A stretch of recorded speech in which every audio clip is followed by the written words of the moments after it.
I am Hookshot Drew, and joining me today is Sohn Reed. He is the nephew of the Hall of Fame Cliff Branch. Cliff Branch, long overdue for the Hall of Fame. They finally got it right.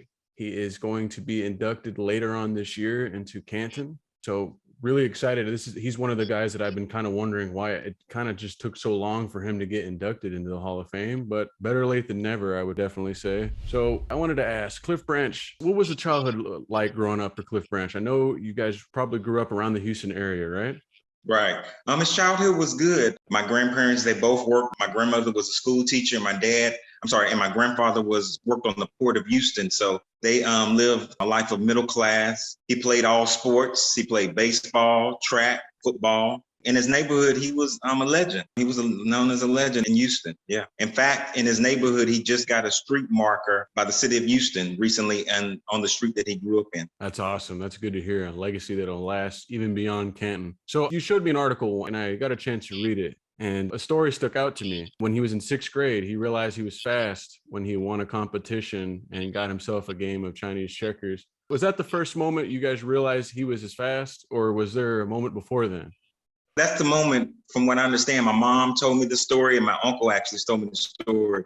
It was my grandfather's company picnic, and it was a race for the, and the prize was Chinese checkers. He wanted to win, and he won the race, and he won some Chinese checkers. That's when he realized he was fast. So he started playing in the neighborhood with older kids, playing street football, and he was, faster than all the kids there. And he realized, he could do something at that time. Yes. And one thing about Cliff Branch, this was during a time when passing offenses hadn't really modernized yet. You weren't seeing guys throw for 300, 400 yards. And with the Raiders, they were a very run heavy team, especially during the days of John Madden. And Cliff Branch was kind of seen as a really undersized guy. One thing I've seen lately is guys like Deshaun Jackson, Tyreek Hill, they're taking more chances on smaller guys, especially, with the speed.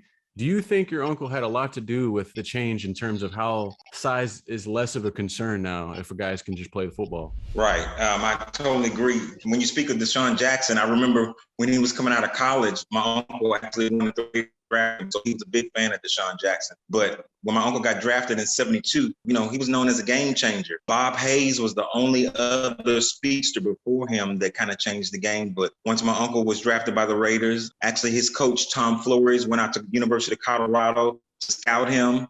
He told me he worked with him for about 2 or 3 days, checked out his hands, his speed and stuff like that.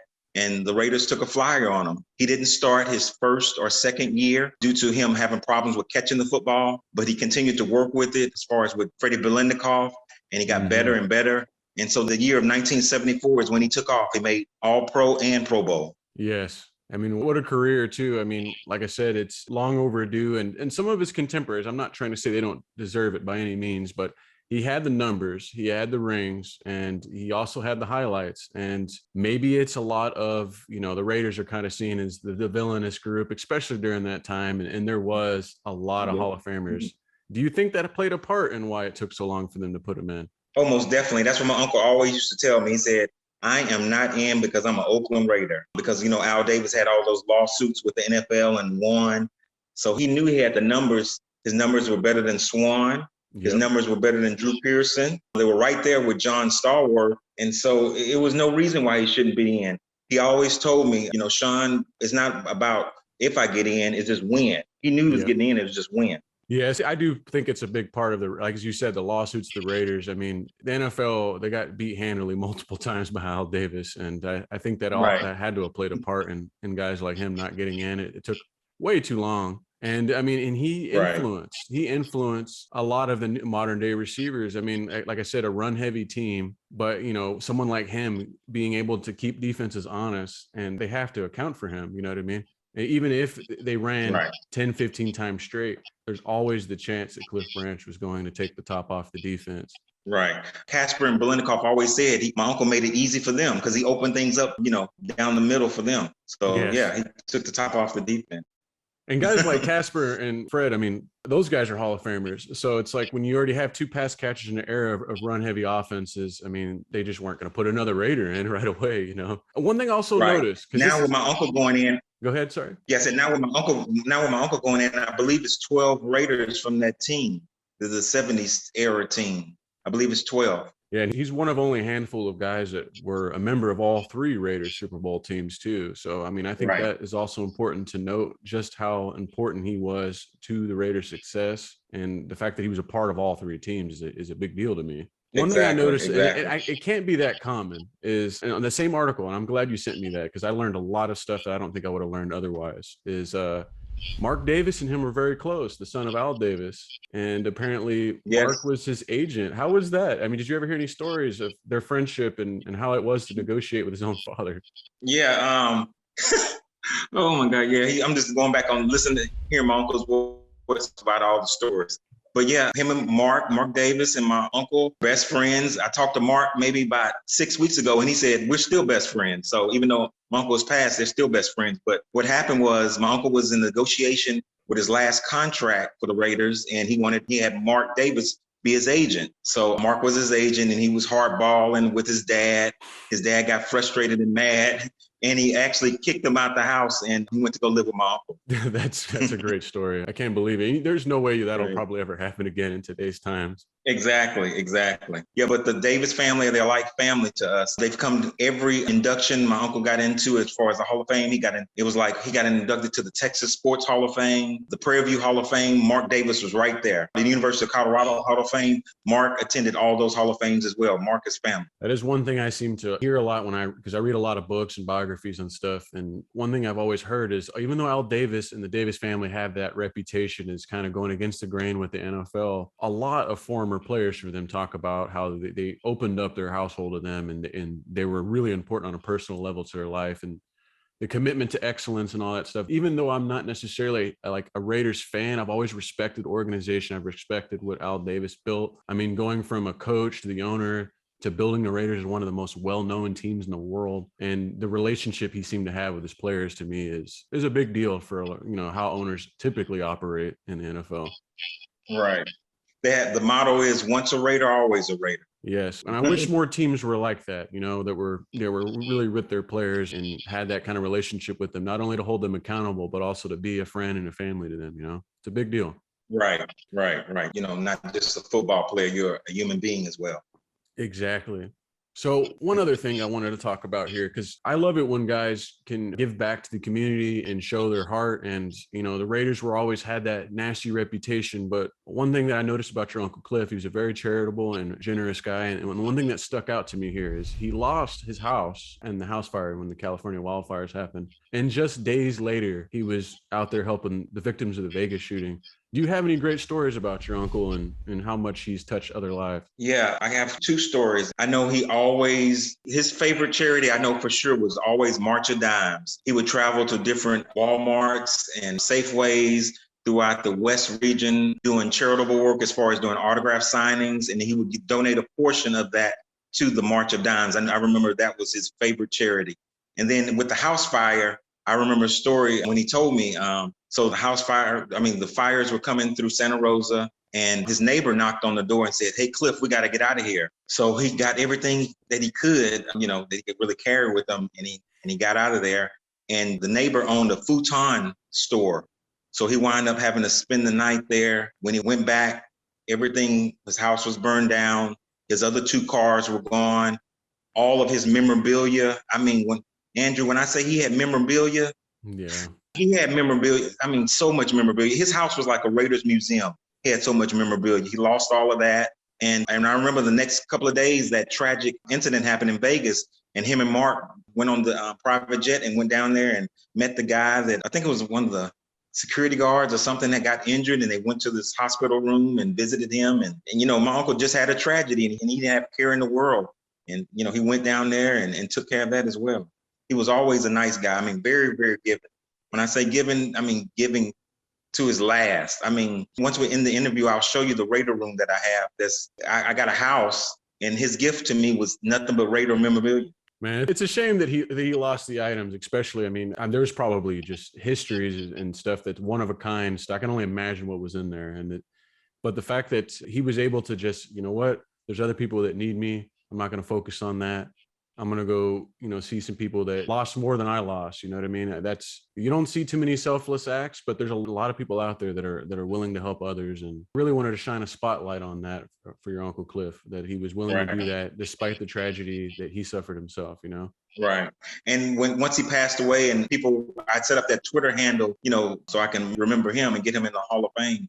I got so many messages saying about, oh, I met your uncle here. I met your uncle there. He was so nice. We talked. It was like, he took a picture with us. He gave us an autograph. It was all nothing but nice things. And it just really left an outstanding memory of my uncle. And I was very proud of that. Yes. And now he's immortalized forever in the Hall of Fame, and well-deserved for a man of his character, and not only who he is off the field, but, what he was able to accomplish on the field. I mean, like I said, he's influenced an entire generation of athletes. Now he's given hope to guys that were maybe seen as not being 6'4", 230 pounds. I mean, he was, by all accounts, an undersized receiver, and he carved himself out a Hall of Fame career despite all of that. Exactly.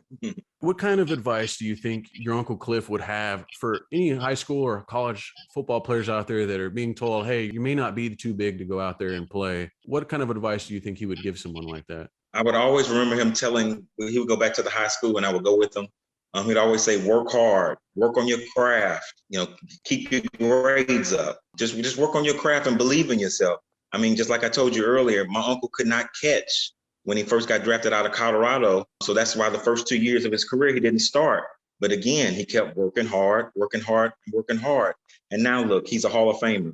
So it would be a very positive message, work hard, keep your grades up, and your dreams can come true. And that's good to hear for people out there. Some are not willing to admit that there's something they need to work on. They're not quite the complete athlete that they are at the moment, but the fact that he was willing to admit that there was something he needed to work on, and he was able to grow from that and become the player he was, that's huge. Holding yourself accountable and being able to grow and learn. And the guys he was around, what an excellent a pair of pass catchers he was around that he could learn from too, not to mention the coaches that came through there. So surrounded by a lot of great talent for sure. Nothing but legends. I mean, this is the year 2022 and they are still showing Raider highlights from the 70s. Yeah. And that was almost 50 years ago. Some of those are my favorite highlights. I love some of those games. I mean, just hearing all of those guys, some of the biggest personalities we've ever seen in football, and at a time when television was really peaking and NFL films and all that stuff. I mean, the Raiders, they have to be considered one of the most important teams, not just in the NFL, but in all of sports. Right. Their institution, yeah. All right. So is there any stories or any fond memories you have that you'd like people to know about your Uncle Cliff? Just a different kind of perspective they wouldn't otherwise get. Let me think. Let's see, perspective. Well, the year I was born was his rookie year. So it's kind of a line. I mean, he's my uncle and he's also my godfather. And he was like a father figure to me as well. So every year he would come to Houston. He would come down to Houston and train. And I would, run the track. I was like a little kid at the time. And he would train real hard. And I would just hang out with him the whole time he was down here. But he was well loved. I mean, when he came in the room, he lit up the room. And everybody knew that Cliff was in the house because of his loud voice. He would always tease me and stuff like that. But I just have fond memories. In fact, the last conversation that we had was about the Pro Football Hall of Fame. Yeah, and about how he was going to get in there eventually. Yes. Yeah. And the wait is finally over. And I mean, it's a shame that they couldn't get it right, before his time has passed. But I mean, like I said, it's finally over. He's finally in there and they can't take it away from him. You know what I mean? He's there now. Right. And the thing about it is that he's finally in it. I feel like it's a burden off of our family as well, because I knew how much he wanted to get in there as well. Yeah. I know how much it means. I've read a lot about it. And I mean, he's like, I think Ray Nish was another one that I think they took like 30 or 40 years for them to get him in too. And it's great to see this. I kind of hope that baseball takes that same approach. I mean, that's a little off topic, but being able to get guys that are past their, I think there's like a 5 or 10 year wait period. And then after that, it's like they have to go through a senior committee. But it's great to see that there is time. They can go back and look at guys that put it up. I mean, I know that numbers have exploded since the passing era has really taken off. But again, in a run heavy scheme like the Raiders are running, this guy has really respectable numbers. And look at the guys he was going against. Right. And it's a log, in that senior committee, it's a log jam because there are several other candidates, that should be in as well. And this hopefully, they'll get their chance as well. And, they're living, but it's a log jam in that senior candidacy. I know in 2020, they opened it up to 10 seniors to get in. Hopefully they'll do that again so some of these other players can get in as well. Yes. Or do you have any like a fond memory that you're willing to share about your Uncle Cliff, especially past his playing days? Well, when my grandmother passed away, he came down here a lot. He always made it a point to come. He always wanted to come down here on her birthday. So what he would, I got married at the time. So every April he would come down and spend like a week with me and just hang out. And, we'd shoot the breeze like old times, but just good memories. I mean, we talked or text at least every day or every other day while he was on the road doing the autograph shows. But I'm always have some good memories of him. And he taught me a lot of things. Yeah. Yeah, that's good. I'm glad to hear it. And it sounds like he was really important to your all's lives. And I'd love to hear how much, respect and reverence that family members have for someone like that. In fact, more people need to appreciate, people that really helped them grow as people. And it sounds like your Uncle Cliff was extremely important to that in your family. Yeah. And another good thing he did for me, he actually walked in my wedding. He walked my wife down the aisle. Oh, wow. Yeah. That's real special. Yeah. He stood in and walked my wife down the aisle for my wedding. Not too many people can say they had a Hall of Famer walk their wife down the aisle.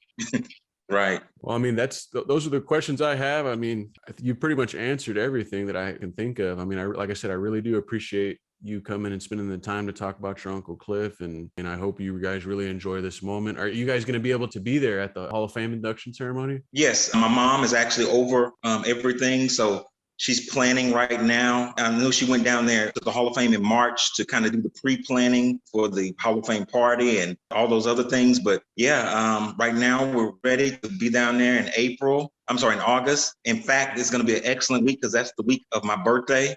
So we're going to celebrate my birthday. It's my birthday, my wife's birthday, and actually my uncle's birthday because his birthday is on the 1st of August. My birthday is on the 4th of August. So we're Leos, so I mean, we were really close. I was more like a son to him. Yeah, we're gonna celebrate big time. I know he would want us to do that, and have a good time and represent him. Yes, that sounds like an excellent birthday week. What a way to celebrate, right? All your birthdays and this huge moment. That's great. I'm really happy to hear that. Right. Thank you, Andrew. Yeah. Well, I mean, like I said, I don't really have any other questions I can think of at the top of my head. I mean, we bounce those questions out real quick, actually. Yeah. Okay. Is there anything else you wanted to share? No, I just want to thank you for the interview. I want to thank Raider Nation for all the support they've given me for the past 2 or 3 years on about pushing to get my uncle in the Hall of Fame. It truly shows that they are like family because it was just overwhelming about all the support they got. One Twitter handle told me every Friday he's going to send something out to the Hall of Fame saying that Cliff needs to be in, but Raider Nation is family. My uncle was loved, and I really see that. But yeah, that's about it. Yeah, I mean, like I said, I've always held respect for the Raiders, but he was one that I always kind of questioned, why he wasn't in yet, and more like him need to be in. And I mean, like I said, better late than never. And 3-time Super Bowl champion, Hall of Fame, Cliff Branch, and someone who has really paved the way for the next generation of athletes. And he'll never be forgotten at this point. All right, never. Immortalized. Immortalized forever.